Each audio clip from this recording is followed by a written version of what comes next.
Has anyone ever been here before? Is this the first time for anyone? Welcome, welcome. We're so glad to have you here today.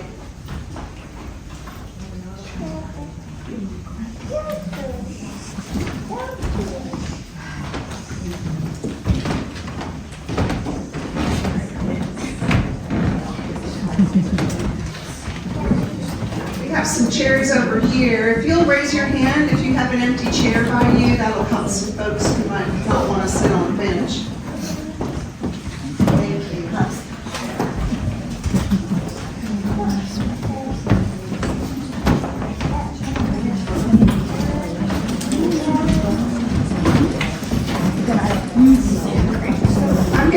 I'm gonna start on time. My husband always jokes that I should fly planes.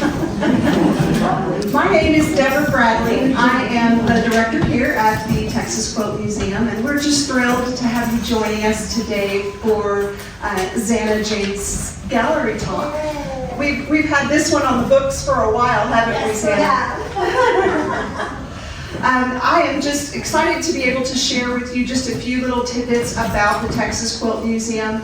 Our beautiful building was the vision of Carrie Bresnahan and Nancy O'Brien Quintus back in 2010. They are also the founders of the International Quilt Festival.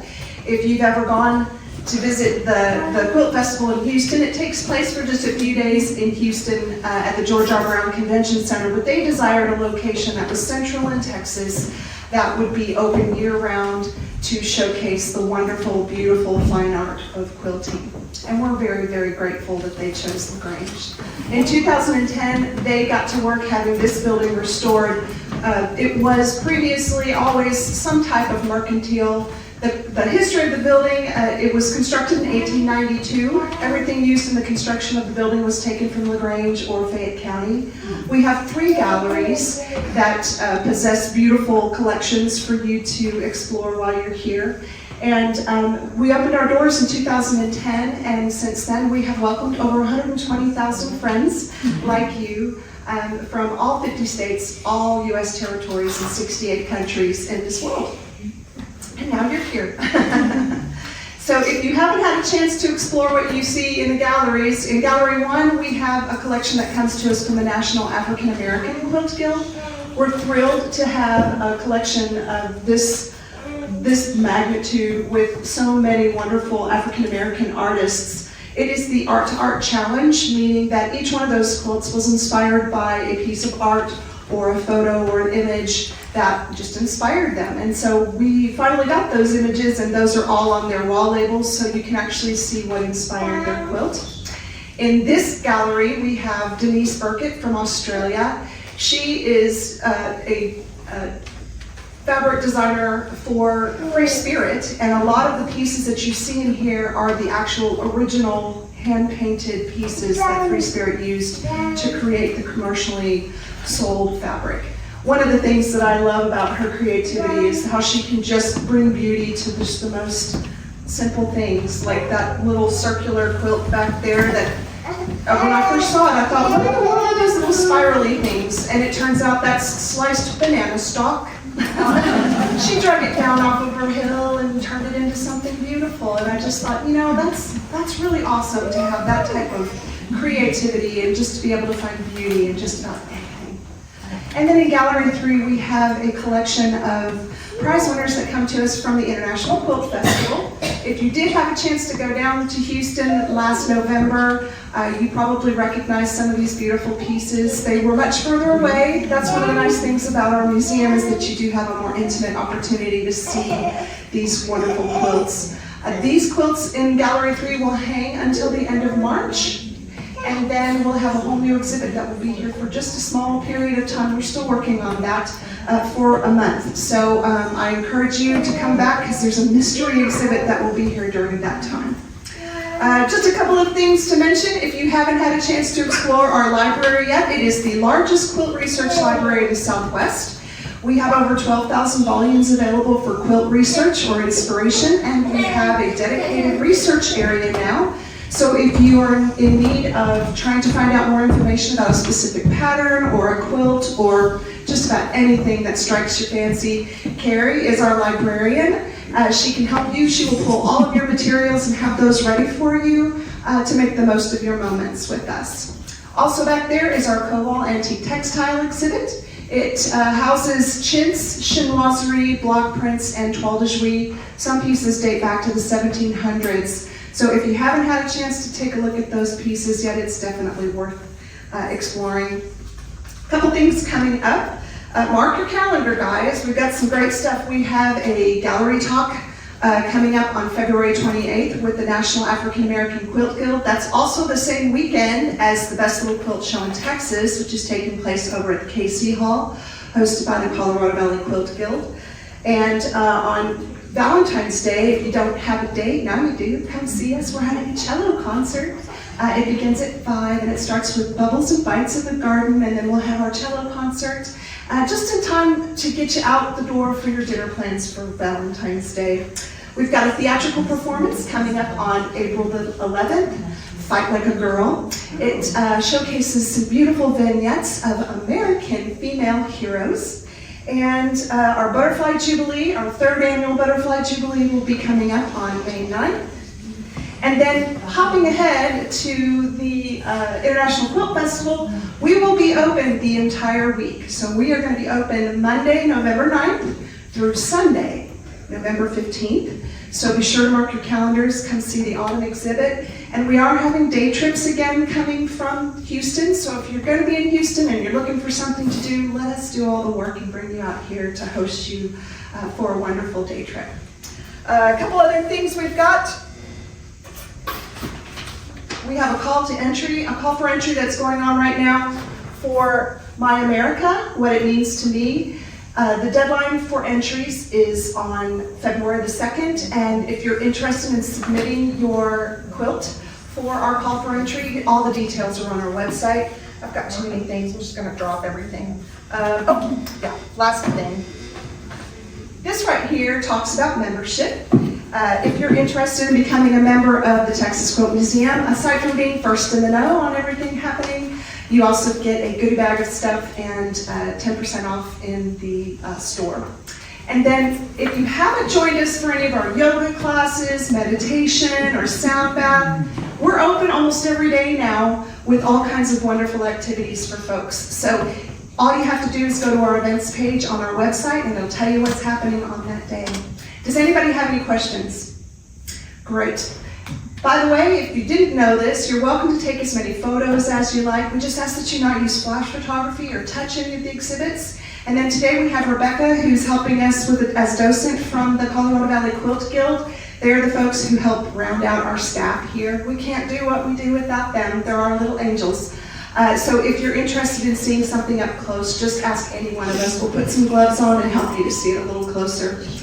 Without further ado, okay, I lost her. There she is, okay. She's so tiny. Zanna James is here to join us to talk to you about finding joy in quilted weaving. We are so thrilled to have Zanna join us. I met her about a year ago, and she came in and we had the most lovely conversation, and she shared all about her talents. And the first thing that came to my mind was, I have to figure out how I can share you with other people. And so I'm just so thrilled that it finally worked out for us to have Zanna join us today, to have her share her beautiful talent and her story about how she finds joy in quilted weaving. So if you'll help me welcome Zanna James.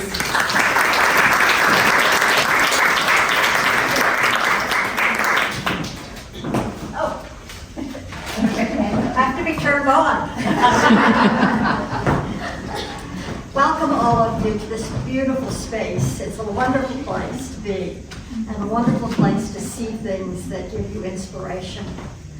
My story begins as a child, and I was raised as a young child during World War II. So there was not a whole lot of things around to make clothes with, so my grandmother made my clothes. But the artist of the family was my father, was my grandfather. And he made merry-go-round organs that had the roll in it, and he put the pins in. So that when, that's how, each one of those rolls had a different sound to it and different music. And he carved merry-go-round organs, and he was a cabinet maker. And he built houses. He was very talented. He made a violin for my mother. But my grandmother, she sewed, she knitted, she crocheted, she made beautiful bedspreads and things like that. And the whole time we lived in the country, so there wasn't anybody for me to play with, so I spent time with her. And somehow or another, I learned to stitch on an old Singer sewing machine. I don't remember making anything, but I remember sitting there doing something. So I think I just made lines all over the place. So as time went on, I learned to do cartwheels and stand on my head, and my grandfather built me a swing set that had a trapeze. My grandmother was a Victorian woman, and little girls in my age bracket wore dresses. Well, once I learned to do cartwheels and stand on my head, that was a little more than what my grandmother could take. So she made me short bloomer pants to put over top of my underwear that matched all my dresses. And that was her one thing that she felt like she could do to cover me up in the world of her Victorian mind. As time went on, and I played a little bit with the fabrics and things of that sort that she did. And then I became a teenager, and that was all a lost cause. It was rock and roll and going dancing. And I became kind of a wild child. So that's, you know, then we go into the 20s, and by the time I'm 30, I find out about four-legged things, dogs. And I fell in love, and for 30 years I taught dog obedience. So I didn't really do any kind of art at that time either. But after I finished doing that, all of a sudden I find myself in a position where I think, okay, I'm going to make earrings. So I start making earrings, and then I become a jewelry artist for 12 years. And during that time, we had a place called Old Oaks Ranch, and they had alpacas and beautiful yarns and all that sort of thing. So I went, oh, that sounds like a good idea. And somewhere in my head, I thought, I'm going to be a weaver. So I go there and I take a class once a month. 9 months I'm taking this class, and they're talking about all of these patterns and math and PPIs and how much weight the yarn is and all that stuff. It is not sinking in. There is nothing that's happening up here for me. I couldn't get it no matter what. And one of the women actually asked me, what are you doing here? You don't even own a loom. And so I went, I want to learn to do this. Well, I took a class, a private class, and I learned to do log cabin with 2 shuttles. That was my first experience. And after that, I said, I never want to do log cabin again. So I get a phone call. It's a friend of mine that says, I'm cleaning out my storage unit. I have a loom in it. Are you interested? And I said, yes. Not knowing anything, nothing, zero. And I go, pick it up. It is a floor loom, 4 harness, 42 inches across the top of it, which is called the castle. It's a big loom. So after I take this class, I work my loom and I look at it, and I realize at that moment, I'm a free-form weaver. There is no way I am going to make any of those fancy stitches or anything and follow one of those patterns. It's just not going to work. I'm too much of a free spirit for that. So I go on and I do my free spirit thing, and I have fun, and I'm weaving and doing this, and then I move to Smithville. The dogs are now out of my life. I don't even own one, so I'm just going to do stuff. So I get to Smithville, and the jewelry business the bottom fell out of that.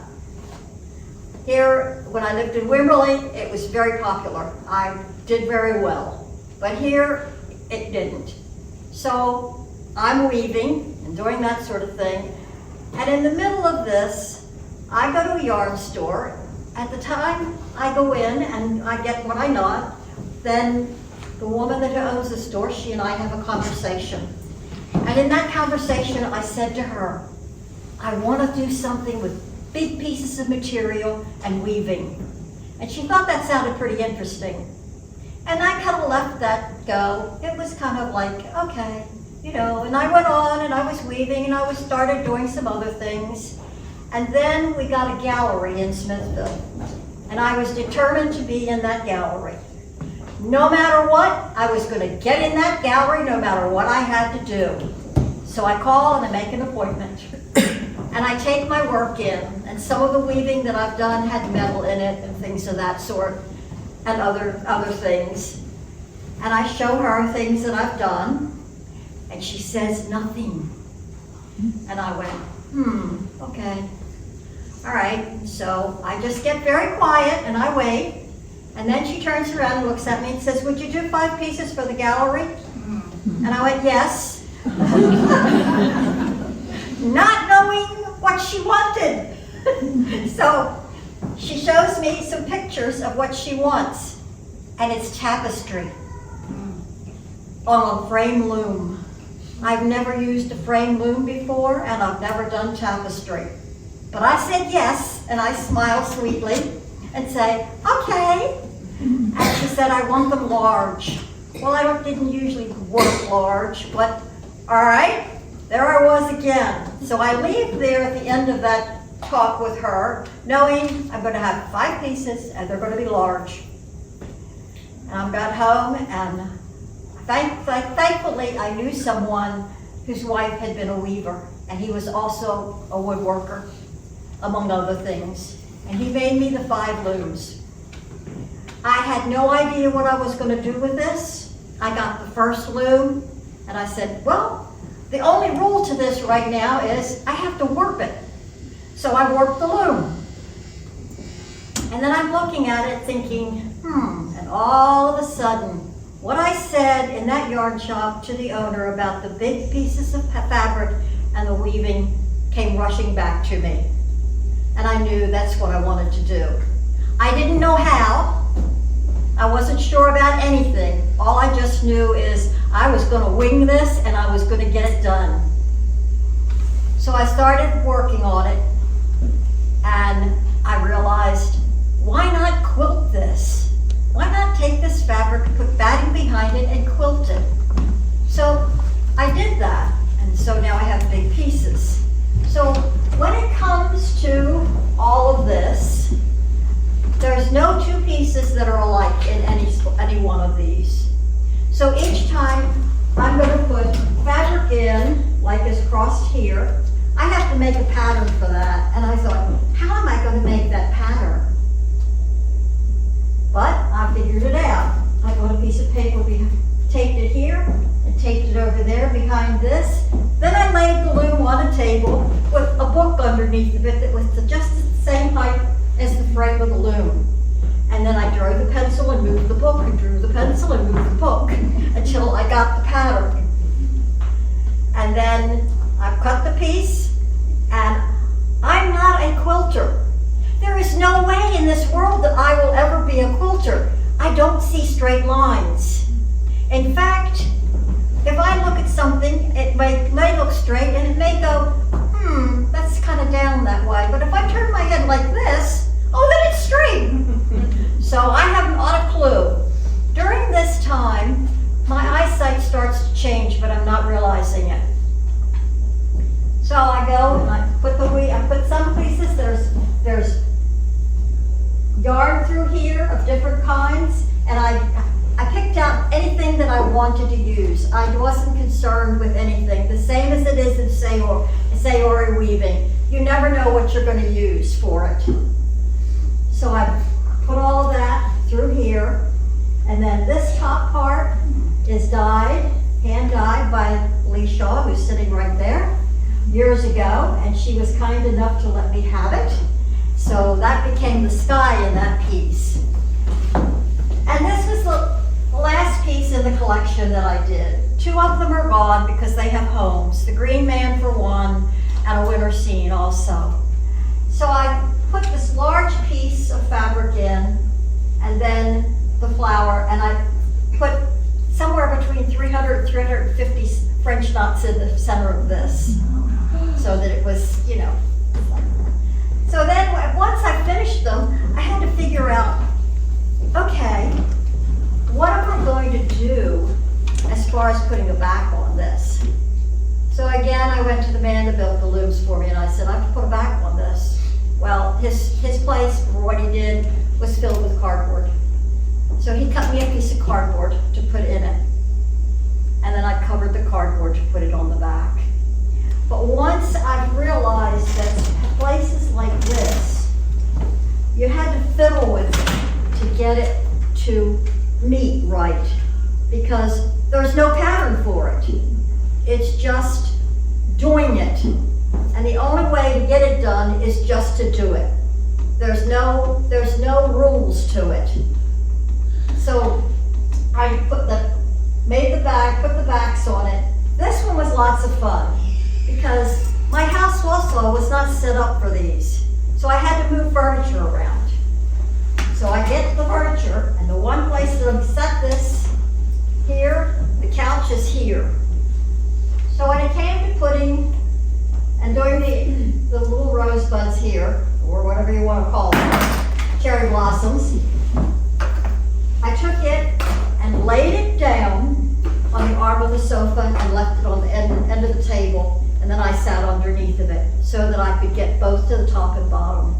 But when it came to putting these on, I made them, and I would get the thread, stand it up, put the pin, lay it down and tie it, stand it back up, put the next one in, lay it down and tie it. So throughout the time, there was all kinds of challenges to go. And what I found too was my eyesight has changed. I have astigmatism, and normally they don't change, but mine has. It's changed. So things wiggle that probably aren't wiggling for any of the rest of you when you look at it. But for me, until the astigmatism gets lined up with it, it's wiggling. So I find out with that I can't weave on a regular loom anymore because all the warp is just running together. So I went, okay. But along the way, I'm practicing mindfulness. So I had a choice. I could either really get upset over this, not being able to see well, or I could get real creative and do things differently. So I started playing a game. One of them was trying to thread the needle. How many times does it take to thread the needle? Well, my average time is 3. And then when something I'm bringing up from underneath, sometimes it's about 4 stabs before I get where I want it. And then sometimes even the hand-eye contact going down isn't so good. Turn left onto So Washington Street. I could either be upset over it, or I could just calmly go, okay, this is the way it is, and I'm just going to accept it and not let it own me and not let it beat me. I will be more creative than what the problem is. So that's what I've done. I've been more creative than what I had been before. So I am, it's a matter of wanting to do something that's different. Each one of these leaves I made separately and sewed and then put on this piece by itself after it was finished. The sun, I played with that for 3 days. And finally I got it to where I felt like, okay, this is what I'm happy with it now. I'm okay with it. And this one always makes me feel like everybody, me included, everybody is always at their full bloom and peak in life, no matter where they are. And this is the last piece that I did, and this bloom was made by someone else. And the tree, and I have the goddess in it, or the female form, however you want to say it. And this one I played with because I couldn't see how it was supposed to go. Because I don't make any plans. I just simply start. It's the same as when I just wove. I just start. I just would work the loom and go, okay, let's see what color we're going to use, and just do it. So I don't make any plans, and most of the time I don't use a rotary cutter. I use a pair of scissors and hope that it goes, you know, the way I want it to go. And if it doesn't, then I just do something else. I'll just cut another piece or rearrange it some different way. And if it doesn't come together quite like what you want, like this spot right here, as it came down, it wasn't connecting. So, of course, what did I do? I moved the tree. So, all of you know that there's a little bitty mistake behind that tree. But that's all right. The next pieces that I want to do are minimalist pieces with a lot of color. And again, I'd like to use the female form also. So with all of this, it brings me to a point where I feel good about what I'm doing, and I feel good that all of you are here to listen to me. And also, when you go home, think about play rather than work. Think about what you're doing as play and fun, and laugh at your mistakes. Mistakes give you the opportunity to be more creative. It doesn't hold you back. It's not a bad thing. Say thank you, because I can now do something else. And remember, when you have a piece that's kind of lumpy, bead it. Just put beads on it. No one will ever know. Just bead it. But always be there on the humorous side. And that's what's kept me through all of this, all these changes that I've done, and to be able to create quilted weaving. Oh. Does anyone have any questions? Yeah, you want to have to raise your voice a little bit. The part where you have the fabric in there, you have the wrinkles, like they're all a certain way. Did you put something on the fabric to make them stay that way? No, the warp itself will hold it pretty steady. The backs of these, I did put some glue on before I put the backs on, because I had to make the back stick to this. So there's a back to it, and that's... Yes, I was going to say, and this was all batted, and when I did the part on the sewing machine, the quilting, I started this way, and then I turned the fabric and went the other way, which made part of the lumpy that's in it, all of the waves and everything.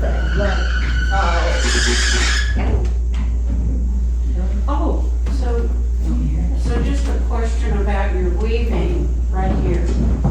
You just have the one way, but for weaving, don't you have to have both ways? Or is it just one way? Okay, all right, most of the time when you are weaving, like in this spot here, the up and down is called the warp. This is called the weft. And this goes across. And that will make it solid like this is, so you don't see either one of them.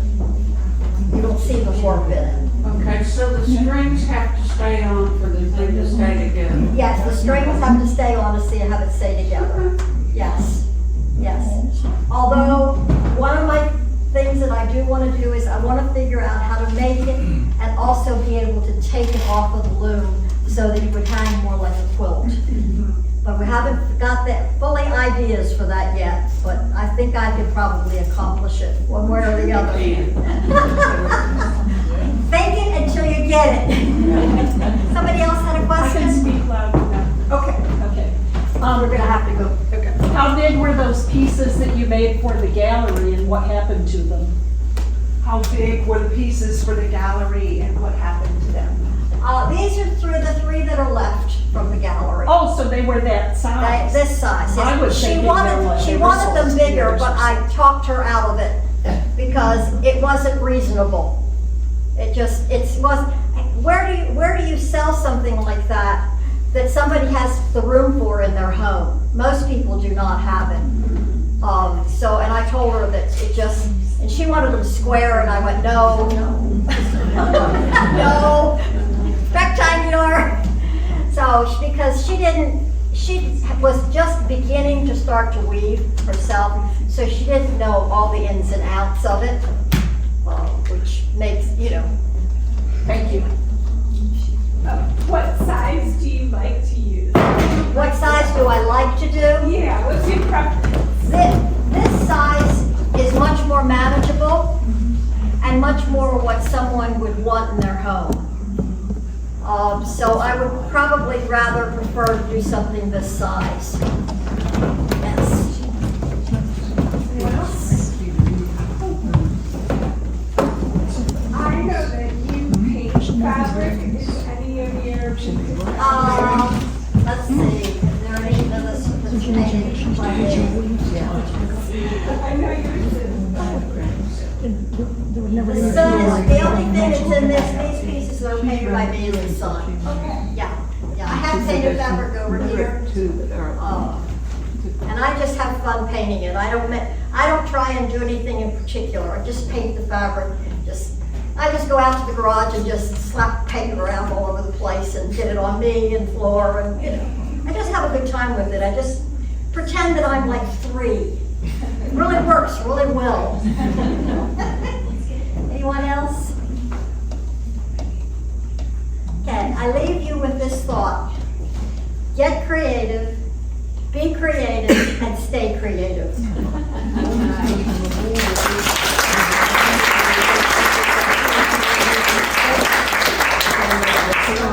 Don't go away, because she has brought some beautiful stuff that you might be interested in taking home with you. It's not as big as this, but you can even, I think these are for sale too, aren't Yes, they? these are all for So sale. she brought a trunk show with us today, and so if you're interested in taking a look at some of her pretty things, you're welcome to do that. Thank you so much for joining us today, everybody. I'm going to pick up your little slip of your name, and then we're going to be doing door prizes.